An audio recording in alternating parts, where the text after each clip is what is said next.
Well, good afternoon and welcome to everyone joining us online today. We have a few people coming in, so we'll allow everyone to do that. As we're starting, I'll introduce myself. My name is Colleen Schooling and I'm the Regional Head for Europe and the UAE for CPA Australia, based in our London office, but obviously coming to you today from my home. So it's great to be with you and a pleasure to be hosting this session for the Asia Career Insight series on the future of finance, preparing yourself in the digital age with Terecina Kwong, Chief Operating Officer of HSBC Europe. I will shortly introduce Terecina more formally, but just before that though, as everyone is joining, we have a short video to play for you in the meantime. If you're looking to build an exciting career based on business, strategy, and leadership skills that can take you across the globe in a diverse range of roles and connect you with industry leaders worldwide, then becoming a CPA could be your best choice. The CPA designation is internationally recognized and associated with a brand with a strong legacy, international presence, and thought leadership. The CPA program goes beyond the numbers, teaching the skills that help you reach the next level in leadership, strategy, and business. You'll be equipped to tackle any accounting, finance, or business challenge in any employment sector anywhere in the world. When you join CPA Australia, you'll have access to international job opportunities via our global network, industry networking events with a network of more than 164,000 members worldwide, advice from industry leaders in Australia and your home country, with opportunities for career counselling, mentoring, and experience sharing, world-class education resources and continuing professional development to give you an edge throughout your career. Plus, with our flexible study options, you can choose to complete the program to your own timeline and with the level of support you need. Don't wait. Apply to become a CPA today. Here's how. First, apply to become a CPA Australia member. Complete the CPA program. Meet your experience requirements. Make sure you have a degree. Then you're officially a CPA and can use the CPA designation to enhance your personal brand.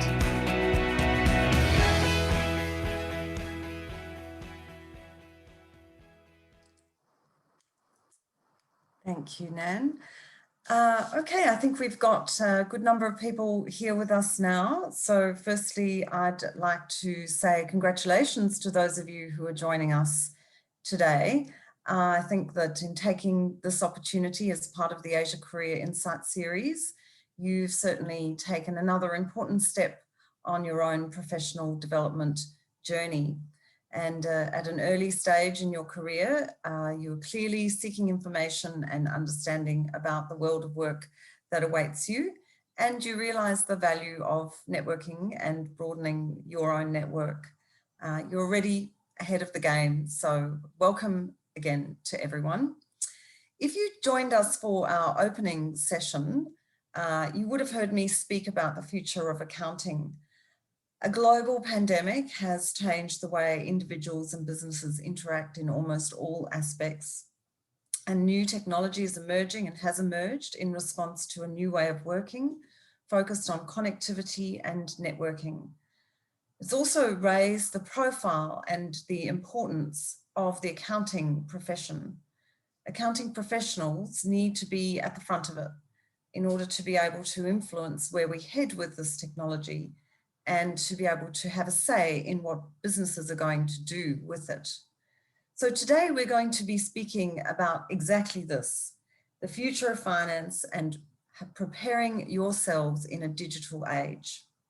So here with us, we have our Senior Business Development Manager, Nan Ding, who many of you might already know. And Nan will be leading the discussion with our guest speaker, Terecina Kwong, who is the Chief Operating Officer for HSBC Europe. So I'd like to formally introduce Terecina now, and then I'll let Nan take the discussion away.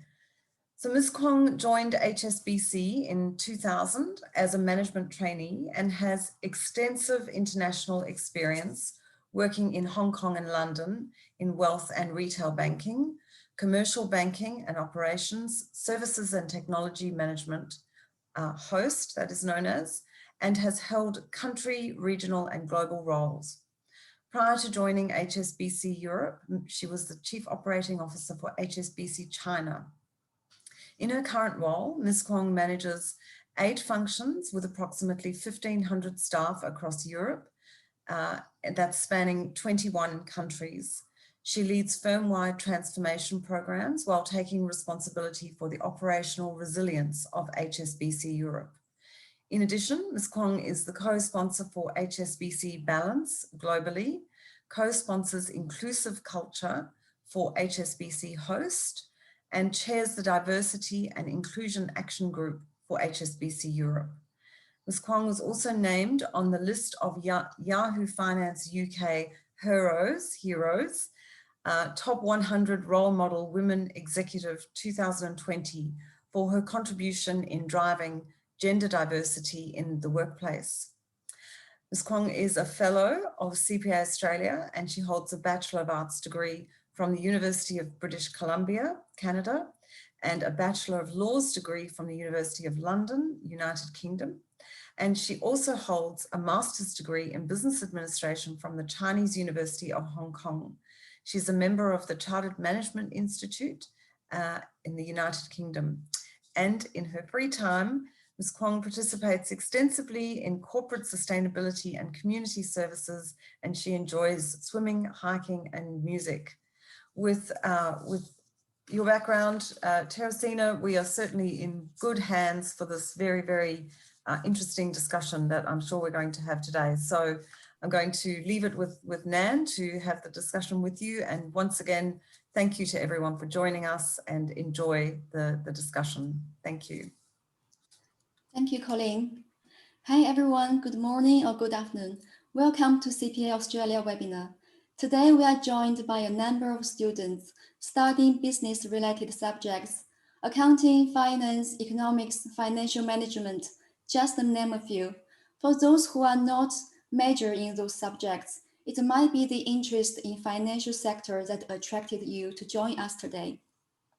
In the accounting and finance sector, CPA Australia is an international, well-known name. CPA Australia was established over 130 years ago. During the 100 years, we have expanded our network globally. CPA Australia international offices serve our members worldwide, including the capitals of world economic centers such as Melbourne, Kuala Lumpur, Shanghai, Hong Kong, Singapore, and London. It is worth mentioning that a significant percentage of our members are working in senior leadership positions, which provide our great support of building members' network and nurturing young generation for the industry. The qualification from a professional accountancy body demonstrates to employers and clients that you have the training and skills to do your job well. CPA Australia is proactively working with our 500 recognized employee partners globally to provide our member regarding support regarding employability and the career progress. Most firms will pay education expenses as well as providing study leaves for those in their graduate programs. Our members are from a range of very diverse industries. You will find our members working at, but not limited to, the Big Four accounting firms, banks, financial service companies, and technology companies. Content of CPA program aims at training members into technically skilled and solution-driven for them to become strategic leaders and business partners in a global environment. Become CPA members, you will be able to develop your practical proficiency and expertise, improve your communication and interpersonal skills, enhance your understanding of the business environment, and enables you to take roles involving planning and decision-making. CPA Australia has entered into mutual recognition agreement with other regional accounting designations, which open doors for their members to access to this international designation. These include local designations in the UK, Ireland, Canada, Philippines, Hong Kong, Malaysia, Singapore, and India. If you are currently members of these professional bodies and would like to gain an international designation, please contact our team to find more information. Our London office works closely with UK universities to support business school graduates' career development by hosting a series of online and offline workshops, network events, mock interviews. We will host the Future Leaders Launching in November this year for top performance students to meet with senior business leaders at the London Stock Exchange. We are looking forward to seeing you there. So if you are interested in finding out more about our events, as well as the fantastic opportunity to win CPA scholarship, become CPA student ambassadors, please contact our team. For students who join this session today, we offer a special discount code to waive the membership assessment fee, which can save you £92. Please note, this code is only valid until 31st of March, and it is applicable only for applicants using residential address in the United Kingdom. So here is my contact details. So if you would like to connect with us, I would recommend you scan this QR code on the screen and complete your information. So we will contact you to arrange appropriate time to discuss about the further opportunities. We are very honored to have Terecina Kwong, the Chief Operating Officer of HSBC Europe, here with us today. This session will include interview sessions with Terecina, followed by a Q&A session. If you have any questions, please leave them at the Q&A box, and we will address them as many as we can. Hi, Terecina. Thank you for being here with us today.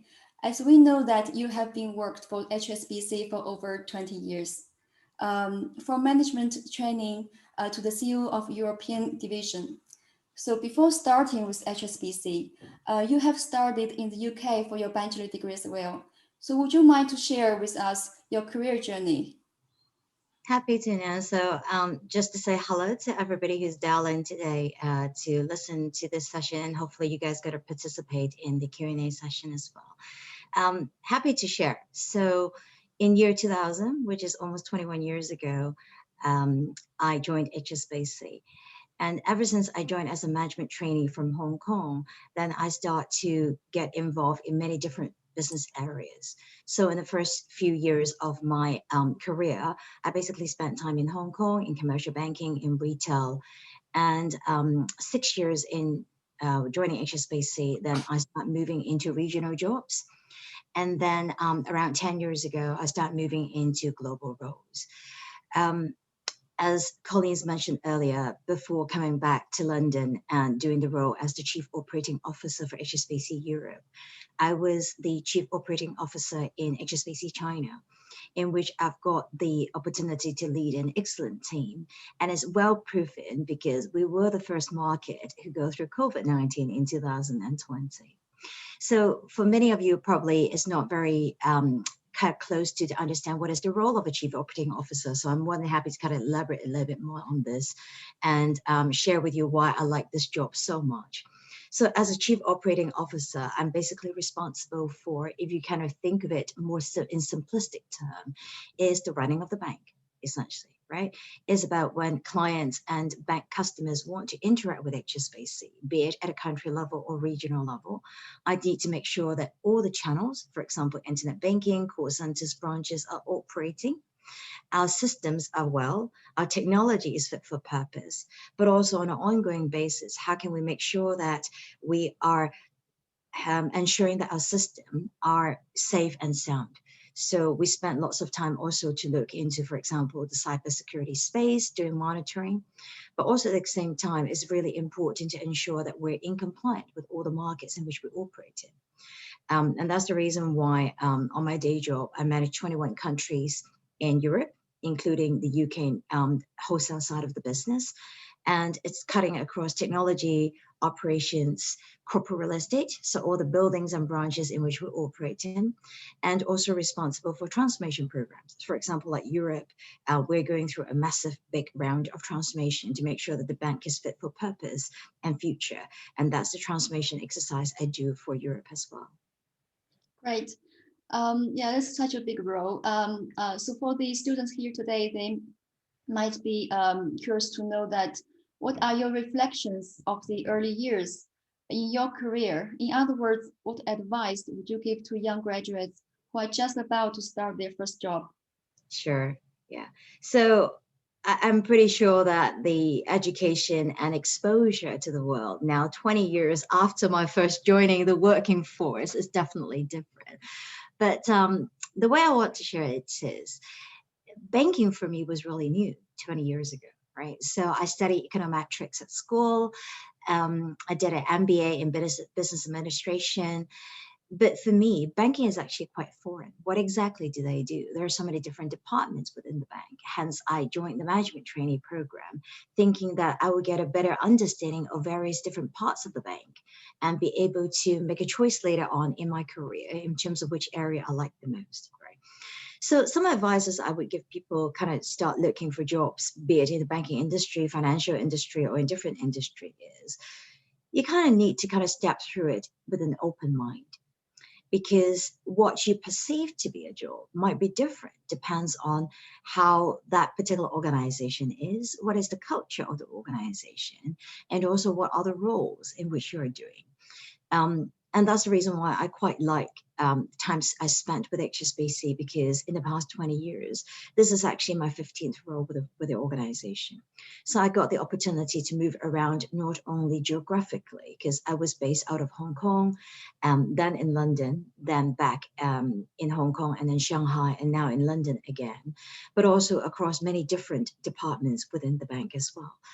I think having an open mind and willing to explore different areas of an organization is definitely something I find it very useful in terms of building out what I really like to take forward as my career. Great. Thank you, Terecina.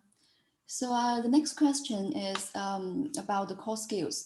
So I just read an article published by HSBC Group, and it mentioned at HSBC, 87% of our global retail banking transactions are now digital. So no doubt that technology is nowadays taking over our life.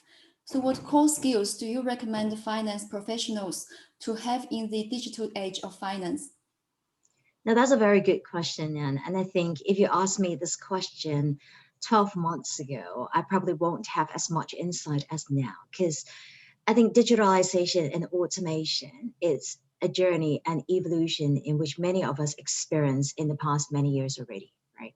And especially with the accounting and finance professionals, this is almost a basic skills, having the mindset to go digitalization, right? But I think COVID-19 has definitely taken us that additional step in the past 12 months, right? So is, for example, just take an example of how bank interacts with the customers. We still see lots of people would like to come into brick and mortar, going to the branches to interact with the bank. But because of COVID across the world, that's almost makes it impossible or limited. And therefore, it forces both our clients as well as the bank to think that additional step, right? And therefore, enhancing customer experience and customer journey with various organizations becomes so important. And that is not only applicable to the banking industry. I'm pretty sure that with many of you, you would have experience in your personal life as well, right? You've basically moved the bulk of your shopping online in the past 12 months. You probably have interact with your friends and families through more online than day to day. And what Nan told me is a good population of you is actually still in a different country compared to where you usually are and doing your degree. That is already a change in behavior as well. So if I take a step back and look at what I think is important skills, it's not so much only about digitalization, right? Because I think digitalization is a byproduct. When the world is facing with a pandemic, it is one of the ways in which we as human beings find to connect to people and trying to close the gap in which we can't fly around, we can't do face-to-face, and what we can do is digitalization. So what I actually want to take a step back with you guys is more, because many of you would be in your final year or looking for a job, or already kind of working in early years in your career path. Probably it's going to be straight many years ahead of you, is about the mindset thinking that's required. And that's what I find set people apart in the past 12 months, is those organization or people become more successful and able to ride on the change, despite it's a very set situation for the entire world going through pandemic. But which are the companies and people who actually do much better compared to the ones who doesn't actually have the mindset I'm going to talk about in the following, right? And I'm just kind of share with you guys what are the 10 things I think it's quite important when you actually go into a new age, start thinking about building yourself, preparing yourself for career progression in the new world. Is, I think the first thing is finding your sense of purpose is really important, right? It goes back to my earlier point around when you go into organization, especially if you are planning to have a career with big organization, it's actually quite easy to get lost, because the organization is so big. You enter at an entry point, and it's not the easiest sometimes to find yourself with a big organization. But I think it's when you're actually trying to capture opportunity along your career, it's about finding what makes you happy. So a bit of sharing for myself is very early on, I realized that what motivates me, wake up every day, trying to go to work, good old days is going to the office, or nowadays is, wake up early in the morning, log onto Zoom and start talking to my colleagues, is I love transformation. I love to make things better. I love to see things being better, right? And that mindset can cut across many different areas, right? And it's very general and broad. But when I start to know that that is actually what makes me happy, and therefore throughout the past 20 years, I start to look for opportunities that have got similar traits and characteristics, and I get myself involved in those, right? So I think very early on is always take a step back, whether you're actually trying to go into a professional accounting career, or you go into big organization related to accounting, is find out which are the areas that you actually like and enjoy the most. Another area that I would like to share with you guys is about flexibility and staying agile. And that is a mindset I think become even more important nowadays compared to before. Is if you look back the 12 months that we need to all go through, there are so many new things happen, right? And it's emerging every day, be it technology adoption, digitalization, how you engage with friends and families, how you need to kind of find jobs through the digital arena as well. Is you need to stay really flexible. And the agility in mindset just makes you more resilient to the challenges that actually might come out day to day. And being able to have an open mind, it makes things much easier. Because in the past 12 months, we always see that things can collapse and rebuild quite quickly if there is a need for it. So I think that mindset is important. Staying curious would be something I also want to advise you guys, is always trying to learn new things, right? So after you achieve a certain qualification or after you get your degree, stay tuned in what's new. Pick a few areas that might be related to your new job and start building your professional knowledge and expertise knowledge on that. I find it really good because in the past 20 years, when I start to go through my learning across different areas, is as and when you face new challenges, you will find new knowledge that you built throughout your career can come up as quite handy when you're trying to face with new challenges. Another thing would be building up your communication and articulation skills. I think that's really important because as you actually start to progress in your career, it will become less of an individual contributor. You will start leading teams and you need to engage with your peers as well as stakeholders. And therefore, being able to build up your presentation skills, your communication skills, how to actually articulate your thoughts clearly is a very, very important skills to have throughout your career. And I think sometimes people actually don't spend enough time in developing that skills. And therefore, one advice I would have for you guys is to think through what are your strengths and development areas and articulation and communication, and spend more dedicated time on it so that you will feel more comfortable when you actually need to talk to a large population, when you actually need to present your ideas. Another area that I want to kind of emphasize would be, how do you actually build relationship? So that is more than just communicating and articulating, but this is about building longer term relationship. And this is something that I've always spent lots of time to do, be it internally within my organization or externally staying connected with my colleagues or with my fellow classmates when I studied. Being able to stay connected with people means that you always get new insights, because when you leave school, your classmates will be having a different career journey compared to you. And understanding what different organization or different industry is going through is always going to bring new insight for you to understand, are you in the right profession? Do you want to switch organization or switch jobs? What other things that you need to build on? What are the new things that's coming up as in trendy in the job space? So I think staying connected is a core skills I think people actually need to embrace. Another thing that I want to emphasize is forward-looking. Should never be kind of satisfied with where you are, right? So you always think at least 2-3 steps ahead is, what if something happens? What's going to change? What you want to drive those changes, what role you want to play when those changes come about.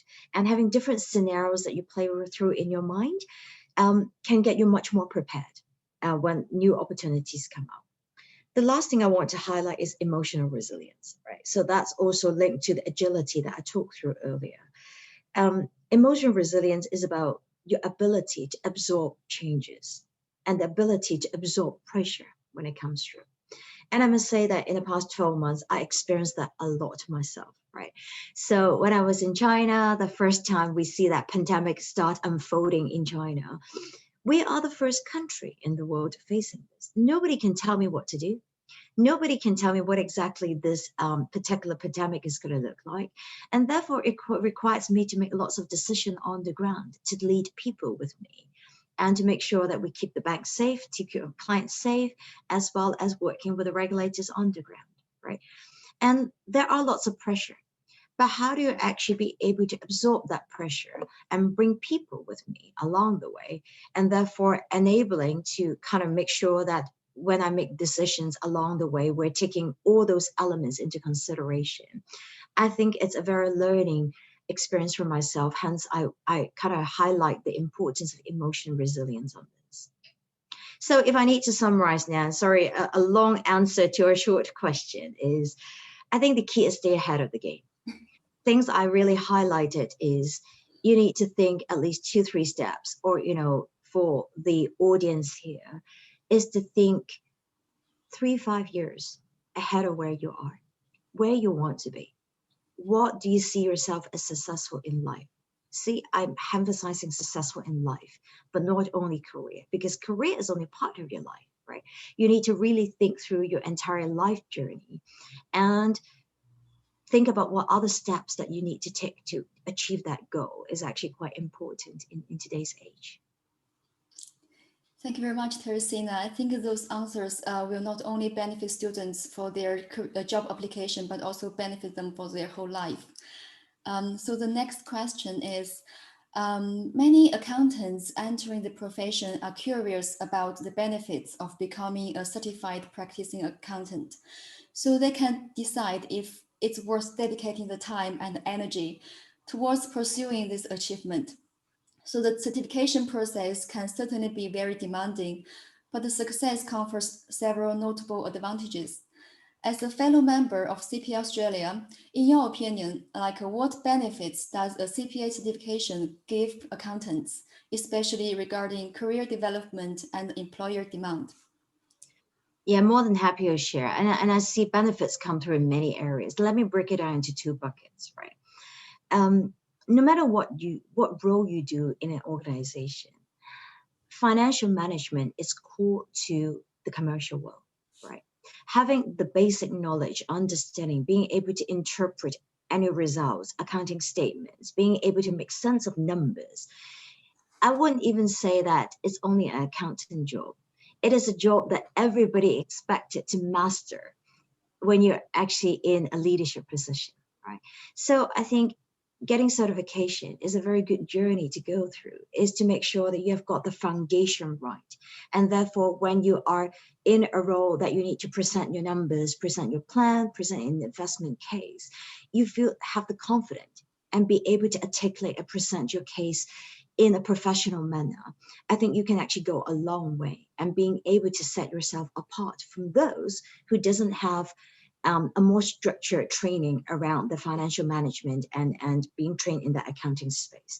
So I think therefore, no matter what job you do eventually, in which type of organization, having that structured understanding of interpretation and designing financial management is core skills.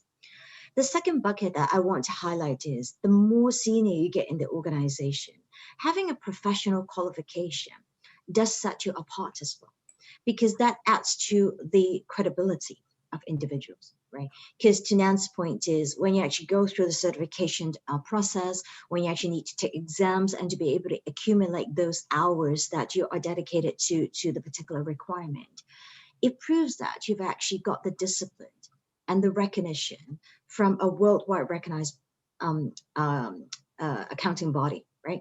And I think that adds gravitas to your career. And that's why I find myself embracing that qualification is not only give me that status, but also give me that seniority and gravitas in my leadership role. But also at the same time, the training I go through, I can actually tap on that experience on my day-to-day work as well. Great, thank you. So this is the end of the interview sessions. Okay, just stuck. Okay, thank you very much. I hope you all enjoyed this interview session. And now Terecina will answer some questions that have been sent to us. If you have more questions, please remember to put them in the Q&A window and we will answer them. So the first question is, what were some of the challenges that Terecina you faced while working as a management trainee at HSBC? That's a very good question, and I need to kind of go back my memory lane to think about 20 years ago. But I can tell you guys, I still vividly remember this, right? A working environment is very different from a school and university environment. That I can definitely tell you, right? In university, you go to classes, you've got a close group of classmates, you do projects, and then you attend seminars and do research, right? In a work environment, it's not, I think having the basic knowledge of delivering your job, it's almost a given, right? It depends on which organization you go into, but I can probably speak for most of the big organization is there's a certain level expected out of you anyway, in terms of doing your job well, right? What set people apart usually is how are you able to make yourself known in the organization, working through that. Right. And I think that's a journey and learning in which I'm still practicing myself despite 20 years in the organization is about navigation. And navigation is not something that we get taught a lot at school. And also it actually needs to couple with your own personality as well as the way in which you want to build up your career. And some people do it well. Some people is actually not their instinct to connect and navigate with people, and something that you probably need to consider developing. When I talk about navigation skill is, when you do a piece of work, how do you make sure that you create that reputation for yourself, that you are reliable, that you are connected, you're resourceful, and therefore people can't rely on you to deliver big, complex, or difficult tasks within the organization.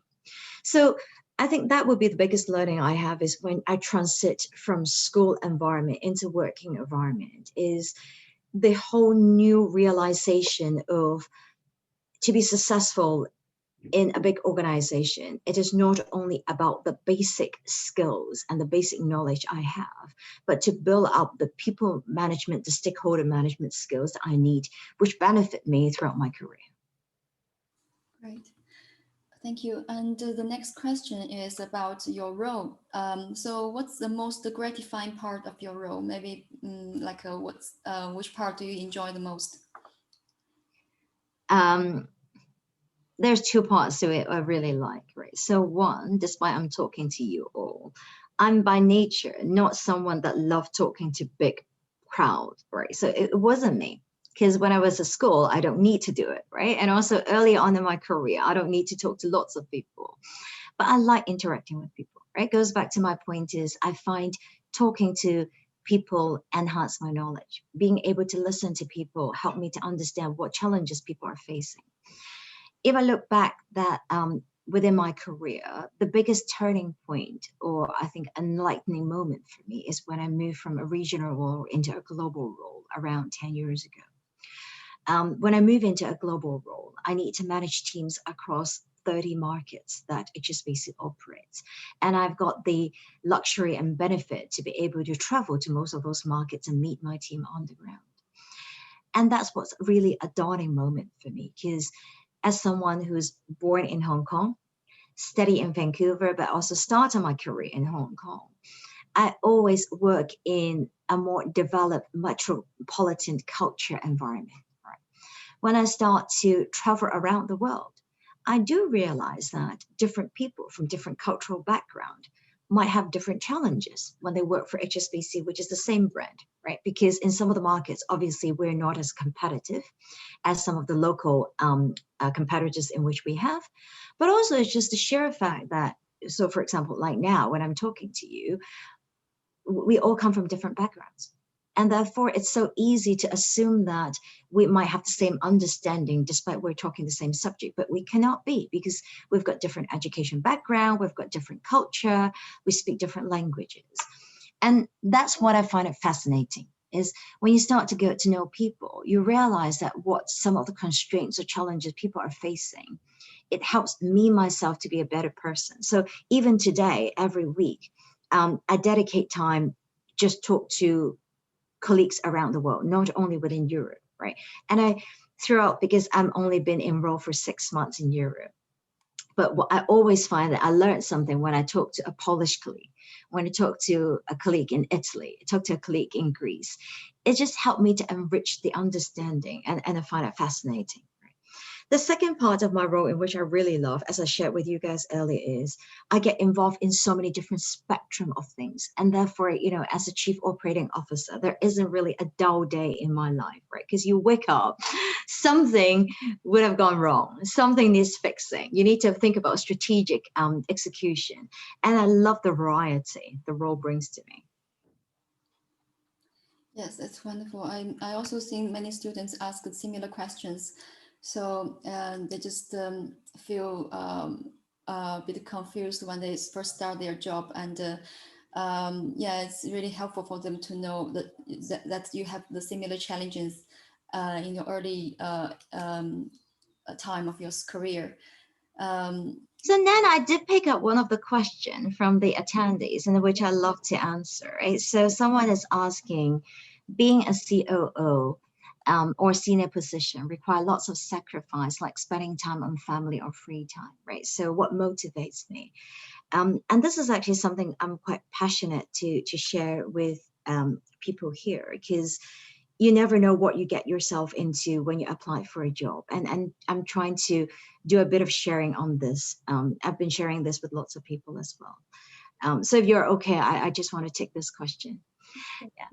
So the way I see life is, and more than happy to invite different thoughts from this audience as well, is I take it as a very simple thing, right? If you look at most of you early 20s, many of us does need to earn for our own living, right? And therefore, if I look at your life, it means that you probably will be working for the next 30 something, 40 years. Correct, right? So you actually want to maintain a good standard of living, assuming that you guys don't inherit big money from different places. So you need to earn something, right? But I also are very aware, especially, for example, for my own life, there are certain elements that always, hopefully always, will be with you in the next 40 years as well, right? That includes for many of us, are parents, right? We've got our parents, we've got our family. At a certain point in your life, some of you might decide to get married, right? Or you anyway will have a partner with yourself, right? And at a certain point in your life, you might decide to have your own family, in which it might involve having kids as well, right? And then obviously there's a bit of me time in terms of free time. And then you've got friends, right? So I just talked about all the components that hopefully will evolve around you in your life. Right? But if you actually look into the trajectory of life is, those components will consume different amount of time in your life and depends on personal preference, right? And I'll give you a good example of what I mean by that. When parents start getting old, there are certain points you actually might want to stay closer to them, or you might want to spend more time with them. It's just one of the examples, right? Without being controversial. Or take kids as an example, right? Some people might want to spend more time with the kids when the kids are young. And you know what? When the kids grow older, probably they won't want to spend time with you. Similar to, I don't know how much time you guys are spending with your parents, right? So what I'm trying to say is, if you look at the different components of your life, many of them take different priorities, depends on what time it is, right? And the way in which goes back to the question is, I see work-life integration is actually really important, planning. And that planning has to make sense for you. And it goes back to what makes you happy. You don't want to go to work every day thinking that, oh my God, I wish to spend more time with my family rather than sitting in front of Zoom and talking to my colleagues. And I don't enjoy spending those times. Then you're probably in the wrong job. Or you don't want to get yourself caught in a situation in which you've got like 10 kids with you and you realize that, you know what, I really don't want to spend that much time with kids. Then you probably also make a wrong decision in your life, right? And that's the reason why I able to balance myself is, for example, my parents currently are in Hong Kong and I've not seen them for a year because of pandemic, right? But I make it very clear to myself is at what point I want to spend more time with them, right? Similarly with my husband, who's luckily stuck with me in London right now, is we've got a very good relationship because through that engagement with my partner, I've got really lots of support from him in terms of growing my international career. So I don't think there is a silver bullet. And if you're trying to say that I only want to spend 7 hours in my job and then the other time all with my family, you will probably find it quite difficult to balance out on a day in, day out basis the more senior you get. However, if you're able to take a step back and plan your life, understand where your partner, your parents, you know, eventually your kids, or if you decide to go into a marriage, or even location, right? Because I understand from Nan, many of you either have families in Asia. You probably want to define yourself, you know, do you actually want to have an international career? Or is there certain parts of the time during your career that you want to be closer to home? What is the time in which you are happy to spend, you know, further away from home? If you actually get good planning and make your plan also known to the loved ones around you, you will find that journey less lonely and you will get more support from the people around you. So I find that's actually more useful because I've lived through that period of guilt, right? I think I should spend more time with family. I'm struggling with time. But if you actually take a step back and plan it a little bit better, then and also do a job in which you enjoy, I find it's a lot more beneficial and healthy.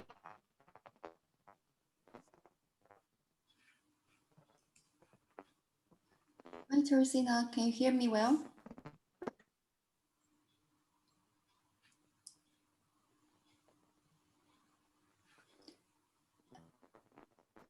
You'll be disconnected at this moment.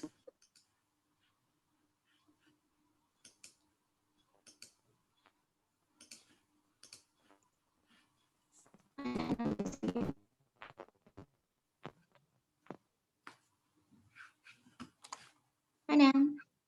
Hi, Terecina, can you hear me now? Yes, now it's fine. Oh, great. So yeah, please let me know if you spot any other questions you want to answer in the Q&A. So in the meanwhile, we're gonna go to the next question.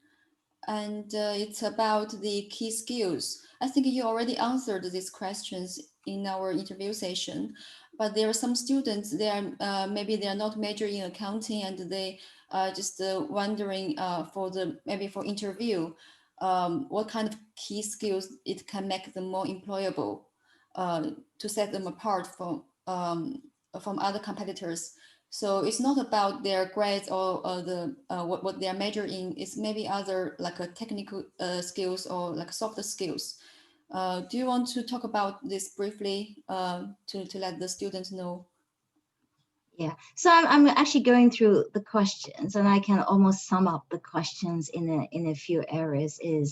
I think there are students asking about, do I see AI being a threat to some of the jobs around? I see some questions is around technology adoption in the new world, right? And I can probably give an answer kind of addressing most of those questions is, do I think technology adoption, AI being just one of them, is the new trend? Absolutely, absolutely, right? And I think the beauty of having technology advancement and AI being one of them is that actually would take out lots of the day-to-day mundane manual work that's required out of it, right? And you will see that that's the reason why we are focusing on future skills. Future skills means that you actually are not trying to do the day in, day out. You don't actually need lots of creativity to actually bring into that to do that job, right? And AI, and it's excellent for that, because how AI actually get learned is through more and more data and more experience, and be able to do the job even better than human, because that accumulation of knowledge, right?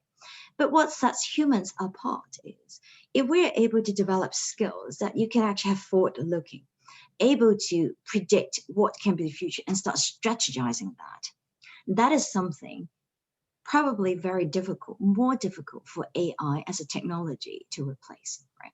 And that's the reason why, as I started to mention earlier, is if you actually start building your career, don't try to build your career on a job that's you do exactly the same thing like today versus 10 years later, because that won't exist, right? And that is also something that as big organization like HSBC, and we're not just one of them, is to start equipping our people that we have with future skills. If you look at some of the research that's currently available in the market, is probably over 60-70% of the skills that we have now needs to be relearned, because as many of you have pointed out, the evolution of technology adoption will make many of those day in, day out same manual work can be replaced by technology. And how we need to help people to relearn is about that agility, right? If you actually have the right mindset, have the right strategic thinking, it will make you a lot more future proof when you actually go into an area. And therefore it's the value add.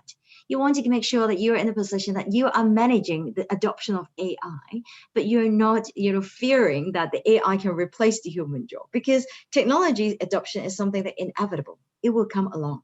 And that's the beauty of technology, is how to actually create efficiency on lower value task. How do you actually drive your workforce into much more managing, people management, technology management? That is the key to the future. And that's the reason why I think, if I see where you guys are, what university and a qualification like CPA equip you with is the foundation knowledge. But that won't give you the ticket to success. What you need to build on is have a solid foundation, but start building your interpersonal creativity, stakeholder management, communication skills, in which those are the things that cannot be replaced by AI. Yeah, okay. Another question is about the parts of accounting. So one student asking, is it better to focus on a certain parts of accounting, for example, taxation, and improve on these specific parts as much as possible, or diversificate more into multiple parts that not reach as in-depth knowledge and skills for them all? So I think he might mean that if the students should focus on one direction, or they should know more about different aspects of accounting. Yeah. I think it's very depends on individuals now, right? Because I think there are certain people who like to go really deep in an area and to be expert in that. But there are also people who actually like to be a more generalist compared. I always find it quite useful, especially quite early on in your career, is to experience a little bit more. Because if you actually have a good understanding of the different areas in accounting before you start to go deep into it, that opens up more doors, be it across industry, organization-wide, is when you actually start going up the ladder in senior position, that will expose you with more choices, right?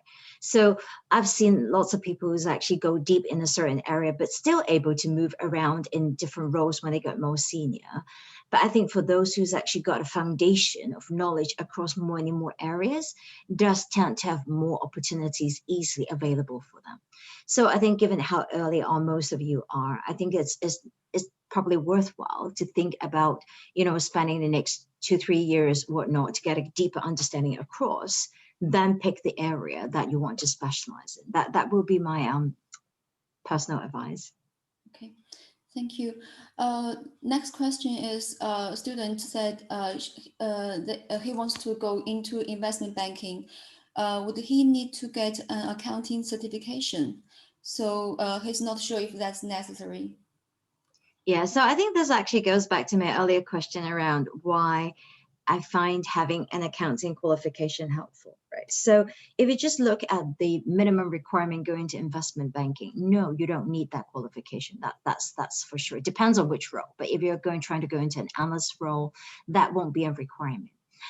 But I think for most of you, I'm pretty sure it's very motivated. You probably don't want to only get an analyst position in the next, doing the same job for the next 10 years, right? I think, as I said earlier, is getting a qualification give you the foundation knowledge, that discipline, and also is giving that qualification that in your back pocket when you apply for more senior roles, when people actually look at your resume, they understand that you actually stand for and also have experience broader than what you do, for example, as an analyst, right? So it's not a must requirement, but I think getting different qualification along your career, it's always good knowledge to accumulate. Thank you. Next question is, so Terecina, you have talked about emotional resilience. So would you give us some suggestions on being more emotionally resilient, maybe both professionally and personally? That is a big question that we probably need another hour to talk through now, right? So emotional resilience is, if you actually try to search it online, and there are different testing individuals, right? And I can't be too broad brush on this. It's about how you deal with stress. And I think that is something that you need to look deeper into yourself, right? Some of us, because all of us have different personality, right? And we've got brought up different background. Building emotional resilience helps people to drive through, right? And it's about, if you look at some of the YouTube TED Talk as well, some people call it grit. An example would be is, if you look at, I don't know, some of you might have nephew, niece, or, small children from families. If you look at how they learn, then you'll figure out what resilience is, right? If you're a very young age, if you remember when you're like 2-3 years old, when you fall on the ground, you will stand up, probably cry a bit because you're bruised or hurt, but then you get on with it, right? That is the mindset you want to have in your life. Some people get beaten by pressure or failure easier than the others. Those who are successful usually are not the ones who never see failure or never actually have a downturn in their career. Those who are successful usually are the ones who's able to see that, you know what, this is a failure. I learn from it. I know how to deal with it. I pick up myself and I reset and go again, right? So kind of track back your memory. Something I suggest you to do is remember when you're really young, when you hurt yourself, when you fall off a bike, or when you get, a really low grade. How do you deal with that?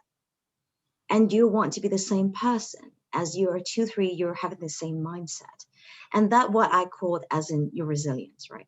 Because if you're able to pick up yourself much more easier during your career, then you are more prone to be able to be successful, because you are building up enough confidence in yourself that you can reset and go. Thank you. I think, conscious of the time, we're going to ask one more question. So the question is, how was your experience working from home? What was the biggest challenge you faced while working remotely? Yeah, it's I'm pretty sure that you guys face the same, right? Wake up every day, sitting in the same location, facing Zoom. The biggest challenge I have is, as I said, I love meeting people, right? Because I think despite Zoom as a technology is already very good advanced, so that, for example, like I can talk to you guys right now, the face-to-face elements is still missing. I think when I look to going back to the new norm, after many of us probably get vaccinated and traveling start opening up, I will still look for a more balanced approach between Zoom environment or online environment versus face-to-face interaction. I think the personal touch does help to build relationship, right? But I think technology adoption, especially in the past year, does bring people closer together. So for example, my team, they always give the feedback that, you know what, before I think that most of the discussion happens in London. And therefore, if I'm in Germany or in France, I find it challenging to understand what has been discussed. But no, because now I can include everybody in those discussions and make things easier. So I think we should not lose sight of that inclusiveness, so that people actually don't feel that they are deprived of information if they are not operating in the same location. But I think being able to have that face-to-face interaction in the long term does help to strengthen relationship. Okay, thank you. Please do let me know if you find any questions in the Q&A window that you want to answer before we finish. If there is none, then okay, so we're gonna finish the Q&A session. And thank you again, Terecina, for answering those questions and for the great sharing. It was great pleasure to have you here with us today. So this concludes this webinar. We will send everyone a follow-up email after this event, including a link to the webinar recording. And thank you all for attending. We hope you have learned and enjoyed this webinar. Thanks. Have a nice afternoon and or evening. Bye. Thanks all. Bye. Bye.